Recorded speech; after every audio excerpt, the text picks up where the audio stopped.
Hello friends, આપણે આજે બનાવશું સૂકી મેથીનું શાક. મેથી રાત્રે પલાળી દેવાની છે, ઓવરનાઇટ રાખવાની,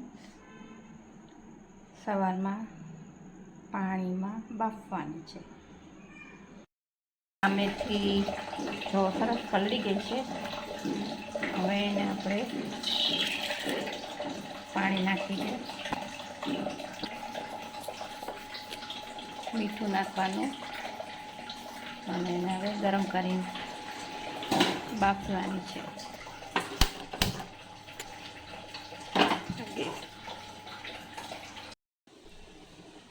તેલ મૂકવાનું છે. તેલમાં સૂકી મેથીનું શાક ગેસ, અપચો, એસિડિટી, ડાયાબિટીસ વાળા માટે બહુ જ સારું. સૂકી મેથીનું શાક કડવું જરાય નથી થતું જો તમે એ રીતે બનાવો તો. હવે એમાં આપણે રાઈ, જીરું, હિંગ અને લીમડો, ડુંગળી નાખશું,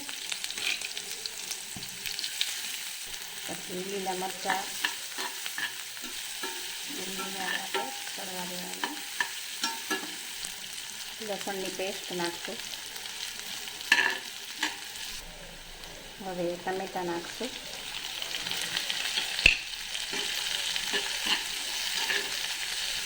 હળદર, મીઠું, ગોળ નાખવાનો થોડો, એટલે જેથી કરીને શાક કડવું ન લાગે. બહુ ગુણોથી ભરપૂર સૂકી મેથીનું શાક. હવે આપણે ચણાનો લોટ નાખશું, જેથી કરીને શાકનો ટેસ્ટ મસ્ત આવે. ધાણા જીરું, કાશ્મીરી લાલ મરચું,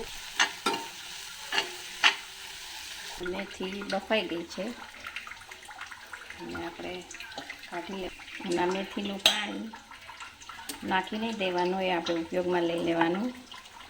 ઠંડુ થાય એટલે વાળ ધોવામાં બહુ જ સારું, વાળ એવા સરસ સિલ્કી બની જાય. તો પાણી એડ કરશું.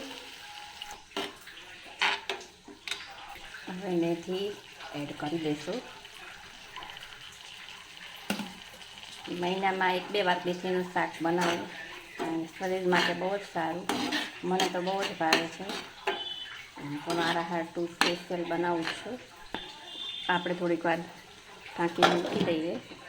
કાઠિયાવાડી મેથીનું શાક સરસ તૈયાર થઈ ગયું. મેથીનું શાક તૈયાર થઈ ગયું છે. સરસ કોથળી નાખી શાક એકવાર બનાવજો બધા જરૂર. શાક એટલું મસ્ત લાગે છે, સરસ શાક. હવે આપણે વાટકીમાં સર્વ કરશું.